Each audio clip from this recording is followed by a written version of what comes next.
The train's whistle faded into the cold, leaving steam curling against the pale sky and a silence that made boots sound loud. Snow pressed flat under every step on the platform, the boards stiff with frost. Ellen sat on the bench with her carpetbag at her side, gloves in her lap, and the letter he had sent months ago folded neat between her palms. The ink was already fading where her thumb had rubbed it on the long ride west. She had arrived expecting to see him in the crowd. Tall hat, clean coat, the look of a man who knew her name without needing to ask. But the platform emptied quick. Men took wives by the hand and led them away. Ranch hands loaded freight. The station agent closed his ledger and glanced at her once, then twice before walking back inside.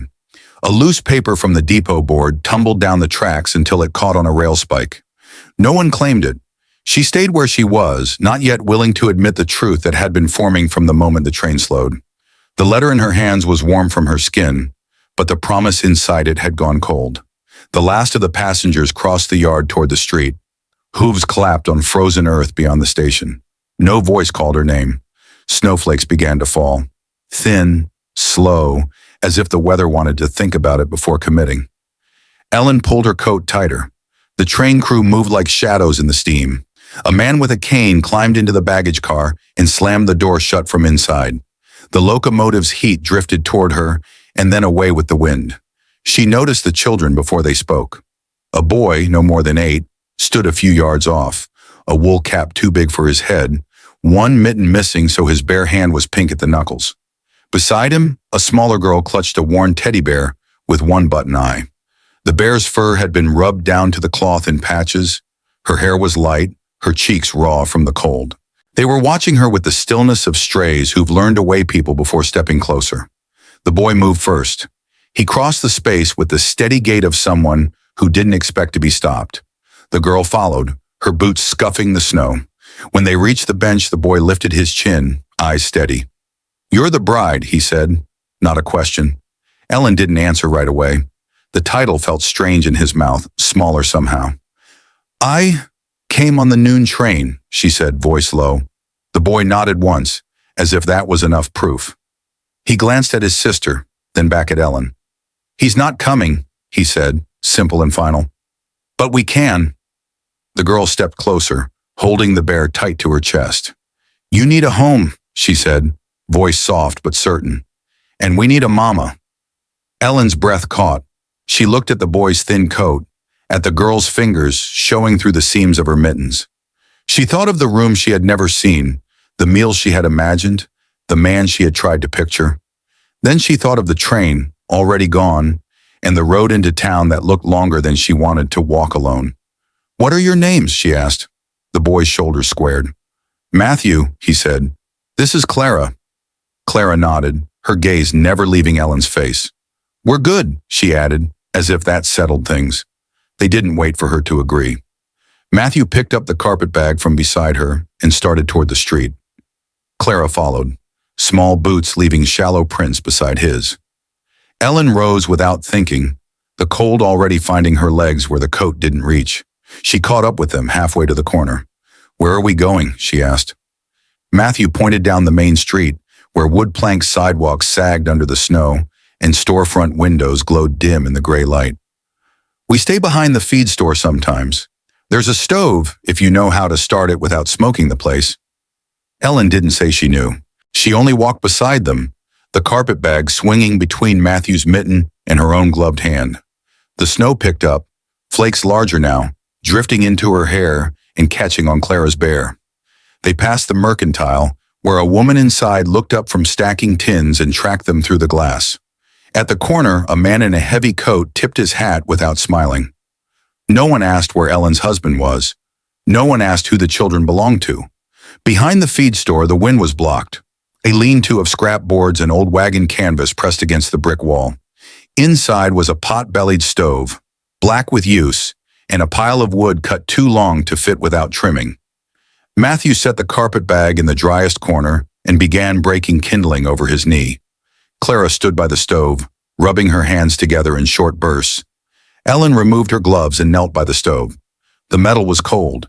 She checked the draft, cleared the ash pan, and built a small teepee of kindling with practiced hands. Clara watched every move.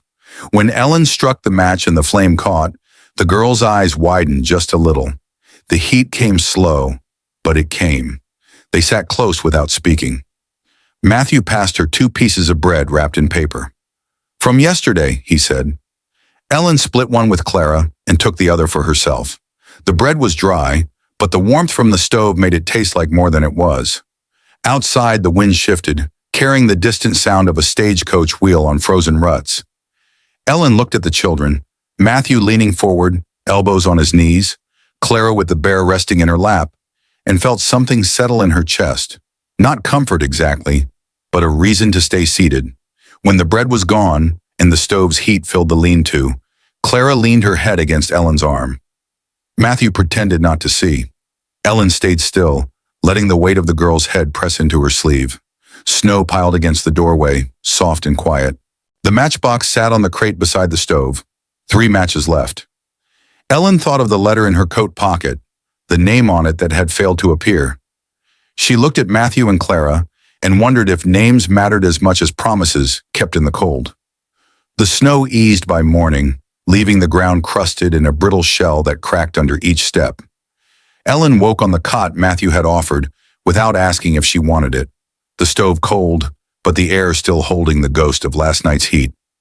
Matthew sat on a crate near the door, whittling at a piece of wood with a penknife, curls falling into a small pile by his boots. Clara slept curled against the wall, the bear under her chin. Ellen eased herself up, careful not to wake the girl, and found her gloves. She stepped outside into the gray light, breath smoking in front of her. The town was quiet, just the sound of a shovel somewhere down the street and the creak of a sign swinging in the cold. She followed the narrow path between the feed store and the next building until it opened onto the main street. Most of the storefronts were shuttered this early. The saloon's swinging doors were still, the windows fogged from the night before. The bakery 2 doors down had a thin plume of smoke trailing from its chimney. She went there first, pulling the last coin from her coat pocket. The man behind the counter looked her over in one sweep, taking in the dress still creased from travel, the hair pulled back without care, and the tired in her eyes. He wrapped 2 rolls in paper and handed them across without a word. The coin vanished into his till, the rolls into her bag. By the time she returned to the lean-to, Matthew had the stove going again. Clara was awake, rubbing her eyes with the back of her hands. Ellen set the rolls on the crate and tore one in half for the girl. Clara's face softened at the smell, and she took it in both hands, eating slow. Matthew nodded his thanks without stopping his whittling. They ate in silence until Clara asked, "Will you stay?" Ellen looked at her. "For now," she said. She didn't add that now was the only measure she trusted at the moment. Matthew put the knife away and brushed the curls of wood from his lap. "We can show you where we get water, and the place where the bakery throws old bread." Ellen thought of the coin she'd just spent, the bread in Clara's hands. "Show me," she said. They walked together, Matthew leading, Clara between them. The streets were waking now, men hauling sacks from the mercantile, women sweeping stoops, a wagon creaking past with milk cans tied down under burlap. Matthew led them down a narrow lane behind the buildings, where a pump stood in the shelter of 2 brick walls. The handle was stiff, the water cold enough to bite at her fingers, but it ran clear. They filled a tin pail and carried it back between them. On the way, they passed a man nailing a notice to a post outside the sheriff's office. Ellen caught the words auction and Saturday before looking away. Clara squeezed her hand tighter, the bear's ear brushing Ellen's coat. Matthew didn't slow, but his jaw set hard. Back at the lean-to, they poured the water into a dented basin. Ellen washed her hands, face, and the dirt from the hem of her dress. Clara followed, eyes closing at the feel of clean water on her skin. Matthew rinsed his hands quick and went back to the crate, pulling out a small bundle wrapped in cloth. Inside were 3 tin cups, mismatched but whole. They spent the rest of the morning gathering wood from the alley behind the livery. Matthew showed her how to spot pieces that would burn without smoking. Clara carried smaller sticks, dropping them into Ellen's skirt when her hands got too cold. By noon, they had a neat stack beside the stove. The snow began again in the afternoon, light at first, then thick enough to blur the edges of the buildings. Ellen mended the tear in Matthew's mitten with thread from her bag while he sharpened the blade of his knife. Clara sat close, humming a tune without words, the bear tucked under her arm. When the wind picked up, Matthew stood and pulled on his cap. "I'll be back," he said. Ellen started to ask where, but he was already out the door. She waited, sewing the rest of the mitten, listening to the whistle of the wind through the gap in the boards. Clara didn't seem worried. "He goes to see a man," she said quietly, "about work. They don't always pay him." Ellen thought of the notice on the sheriff's post. "Does he go far?" Clara shook her head. "Not far, just far enough." Matthew returned near dusk, cheeks red from the cold, a paper sack in his hand. He set it on the crate and pulled out 2 small potatoes and a handful of dried beans. "He said I could take these," Matthew explained, not quite meeting Ellen's eyes. She didn't ask what he'd traded. They cooked the beans and potatoes in the small pot, the stove popping as the wood settled. The smell filled the lean-to, and for a little while the wind outside didn't matter. Clara fell asleep with her head on Ellen's lap, the bear between them. Matthew sat on the floor with his back against the wall, eyes half closed but still alert. Ellen watched the two of them, the rise and fall of their breaths, the way they fit into the small space as if they'd been doing this for years. She thought of the train, the empty platform, the letter in her pocket. She thought of how quickly alone could change its shape. Later, when the stove had burned down to embers, Ellen pulled her coat over Clara and settled on the cot herself. Matthew lay near the door, the knife in easy reach. The wind rattled the loose edge of the canvas roof, but the warmth inside held. In the dark, Ellen heard Clara's small voice, half dreaming. "You'll stay," she murmured, not a question. Ellen's hand found the bear and pressed it gently back into the girl's arms. "I'll stay," she said, the words quiet but solid in the cold. Morning found them with smoke in their clothes and the kind of calm that new rules make. Ellen boiled water at first light and taught Clara to warm her hands over the kettle, not the stove mouth. Matthew scraped a narrow path with a broken shovel blade. Snow squeaked underfoot. The sky held that white silence that means more is coming. They went to the pump together. Matthew worked the handle. Ellen counted strokes. Clara held the pail steady so the splash wouldn't wet her dress. The water came hard and clean, needling their skin. They carried it between them, breath in rhythm. At the yard, the sheriff passed with his hat low. "Auction Saturday," he said. "Livestock, lost property, church matters." His eyes paused at the children and stopped before turning into a question. Ellen kept her voice level. "We have matters of our own." The sheriff nodded, a man who'd once borrowed steadiness. "Town likes paper. Paper likes names." He tipped his brim and moved on. Back at the lean-to, Ellen cut a bread heel into squares and poured water over a single spoon of coffee so the smell could do what food could not. Matthew passed tin cups. Clara drew a ring of heat on her palm and smiled at the present. They set a plan. Matthew would try the freight yard for half work and maybe a potato for pay. Clara would help Ellen sew by the gap under the sill. Ellen would speak to the liveryman about a room with a door that obeyed. She also meant to find paper. The liveryman listened like a horse testing a new bit.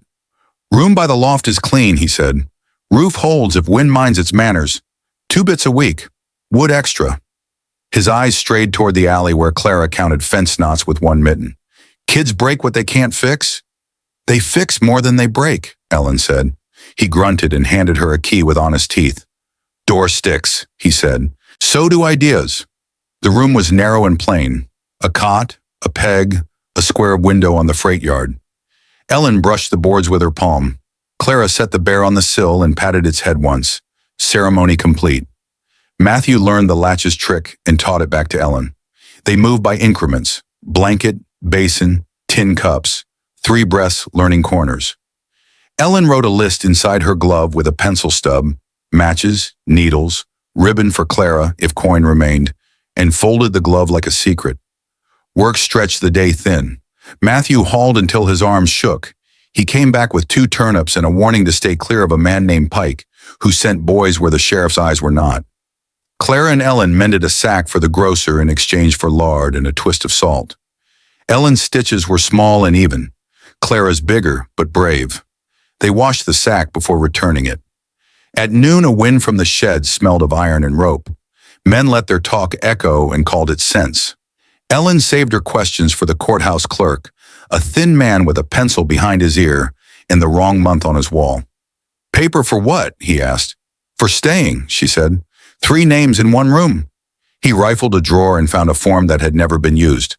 "Petition of guardianship," he read. "Church wants signatures. Sheriff, witnesses, judge, respect." He slid it across. "Ink's dear. Don't waste lines." Ellen held the form like it might bite. The spaces looked too small. She thanked him, wrapped it around the pencil, and carried both like a promise. She laid the paper on the cot. Matthew studied it like a trail. Clara silently sounded the first word and tapped the bear's ear to the corner, as if to bless it. They left the lines empty. Names should arrive on time, not be dragged. Dusk bruised the sky. Matthew had not returned. Ellen boiled a pot with what they had. Turnip slices, a spoon of lard, the last beans. She set the lamp in the window like a small lighthouse. Clara stood on the chair and watched the alley. "He comes by the grocer when he's late," she said, reciting an old plan. "He came with wind at his back and a split lip, cap in his hand." Ellen met him at the door and put the kettle on his knuckles. "Wash," she said. "Eat." He obeyed with the speed of the truly tired. Between spoonfuls, "Pike sent me to the depot end. Men there play cards with hands full of nothing. One asked who you were."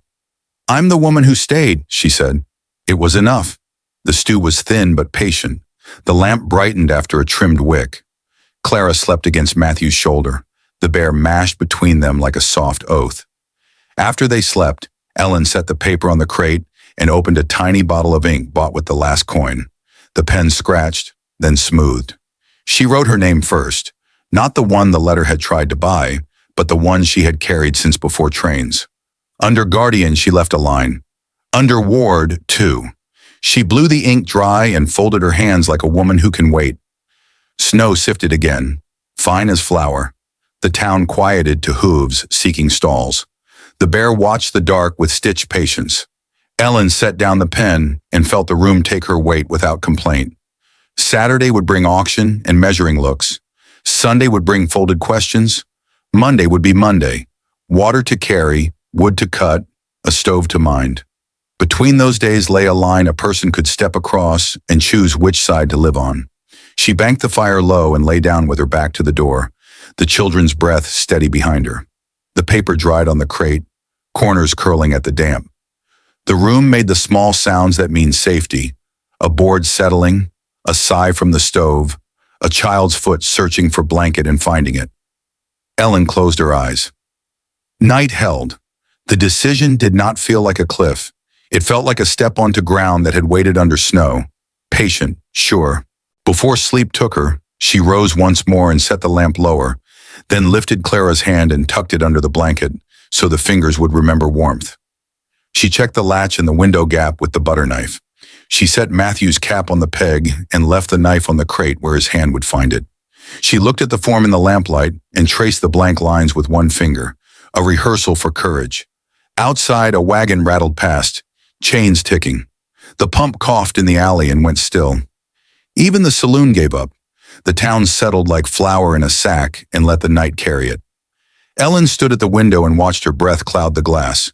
She drew a circle with a knuckle and saw only her own eyes looking back. Not lost, not found. She left the circle to greet morning, lay down again, and counted the beats in stove. Win on the wall, the pause before each child's exhale. Counting steadied her. Counting stitched the hours. Counting turned fear into something that could be put away until Saturday. Saturday came with a hard wind off the flats, sharp enough to peel paint. The auction bell clanged once, twice, and the yard in front of the courthouse filled with boots and breath clouds. Ellen stood with Matthew and Clara at the edge, the paper from the clerk folded in her coat pocket.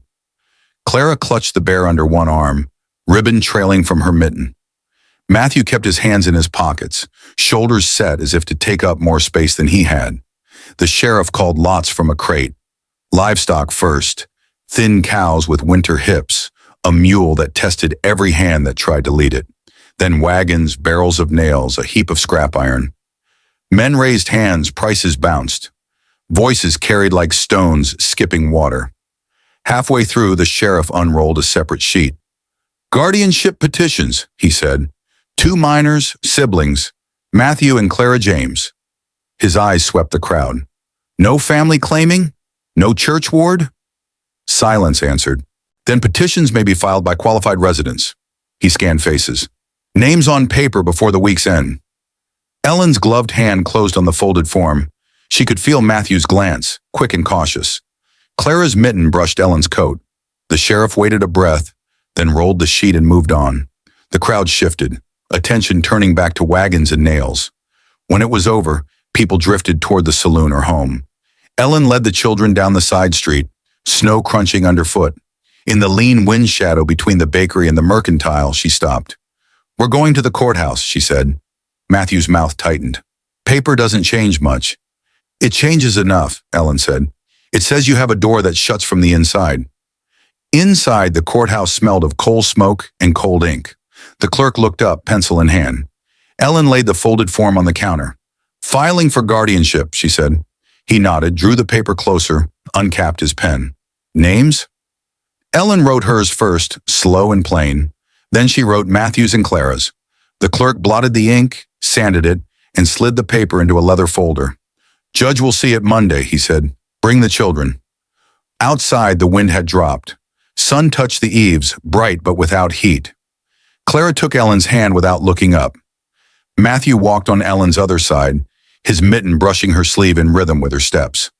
They spent the afternoon working for the grocer, stacking sacks of flour, sweeping the storeroom, in exchange for dried apples and a pinch of cinnamon. Clara carried the cinnamon in her pocket, the scent following her like a small flag. Ellen thought about saving it for a better day, but better days often started small. In the evening, they cooked the apples with the turnips, the cinnamon warming the lean meal. Matthew ate slow, as if to make the taste last. Clara licked her spoon clean and handed it to Ellen without being told. Night settled early. Ellen trimmed the lamp and checked the latch twice. She laid the clerk's words in her mind like bricks. Judge will see it Monday, and let them hold against the wind. Sunday morning brought a thin sun and a steady knock at the door. Ellen opened it to find the sheriff, hat in his hands. Judge asked me to vouch, he said. I'll tell him what I've seen. He'll still want you there. Ellen nodded. We'll be there. The sheriff's gaze shifted to Matthew and Clara behind her. Paper's one thing, he said. Staying's another. We've been staying, Ellen said. He left it there, put his hat back on and walked down the alley. Ellen shut the door against the draft and turned to find Clara smiling in a way that made the room warmer. Matthew pretended not to notice. The rest of Sunday was work, mending a coat for the liveryman in exchange for a bundle of wood, sweeping the loft room clean, boiling water for washing. Clara set the bear on the sill to watch the street, ribbon fresh tied. Matthew fixed the stove's loose leg with a piece of scrap iron. That night, Ellen lay awake longer than usual, listening to the even breathing on either side of her. Monday would put their names on paper. Paper wasn't love, but it was a start. Before dawn, she rose, lit the stove, and dressed by its light. She combed Clara's hair, brushed Matthew's coat, and put the cinnamon in her pocket. When the sun touched the edge of the roofs, they stepped into the street, 3 across, the courthouse clock already counting them in. The judge's chambers smelled of old books and colder winters. He read the form, looked at the children, then at Ellen. You understand the weight of this? I do, Ellen said. Matthew stood straighter. Clara held the bear higher. The judge signed, sanded the ink, and pushed the paper toward the clerk. It's done. Outside, the wind was at their backs. Ellen didn't let go of their hands until they reached the room above the livery. The bear went back to its place on the sill. The cinnamon stayed in her pocket a little longer. There would be time to use it now. The first night after the judge's signature, the wind eased. Snow lay soft on the street, muffling the sound of wagons and boots. Ellen lit the stove and let the warmth fill the narrow room. Clara sat by the window, the bear in her lap, watching flakes drift past the lamplight. Matthew worked a piece of scrap wood with his knife, shavings curling into his palm. They ate simple, bread from the bakery's end-of-day batch, beans Ellen had bargained for with a mended shirt, and water warmed on the stove. Nothing special, but it felt like more because the day behind them was finished. Their names were now tied together on paper, and that tether was real. Ellen tucked Clara into the cot, smoothing the blanket until the girl's breathing settled. Matthew kept the knife in his pocket now instead of beside his bed. A small shift, but one Ellen noticed. She banked the stove low, turned the lamp down, and for the first time since stepping off the train, felt no need to keep her coat on inside. The next morning broke clear and cold. The frost on the window caught the sun in tiny sparks. Ellen rose early, stepped outside to the pump, and found the air sharp enough to sting her lungs. She worked the handle, watching the water catch the light. The street was still, except for the baker's boy making his first delivery. Back in the room, Matthew had coaxed the stove into a steady burn. Clara hummed to herself as she braided a ribbon into the bear's worn ear. Ellen set the tin cups out and poured hot water over the last coffee grounds, letting the smell fill the space. It wasn't luxury, but it was theirs. The days took on a rhythm. Matthew hauled wood for the grocer and earned small coins or scraps. Clara helped Ellen with mending, her stitches still uneven but quicker than before. Ellen traded work for food where she could, patching harness straps at the livery, sewing buttons back on for men who didn't bother with such things themselves. Each evening, the three of them returned to the small room, shaking off the cold at the stove, the sound of the latch clicking shut marking the end of the day. One afternoon, near the end of the month, the sheriff stopped by with a small parcel wrapped in brown paper. "From the judge," he said. "Said it's for the children." Inside was a book, its cover plain but solid, the pages clean. Clara traced the letters with her finger, while Matthew leaned over her shoulder. Ellen thanked him, and he left without waiting for more words. Winter began to soften at the edges. The snow turned to crust, then slush. The first meltwater ran down the alley, carving thin lines through the dirt. Ellen took Clara to the edge of the flats, where the sky opened wide and the air smelled faintly of earth instead of frost. Matthew followed a few steps behind, the knife in his pocket, eyes scanning the horizon. They didn't talk much. They didn't need to. Standing there, the wind tugging at their coats, the sound of distant water under the ice, it felt like something had settled into place. Not a grand ending, no sudden joy, but the steady, quiet knowing that this was where they would stay. That evening, Ellen boiled the last of the beans with a scrap of salt pork she'd been saving. She pulled the ribbon from her pocket and tied it neatly around Clara's hair. Matthew handed her a small carving, a bird rough but shaped with care. "For the window," he said simply. She set it on the sill next to the bear, both facing out toward the street. Before bed, Ellen lit the lamp and let it burn a little longer, just to watch the light spill warm across the floor. The paper from the courthouse stayed folded in her coat pocket, close enough to reach without looking.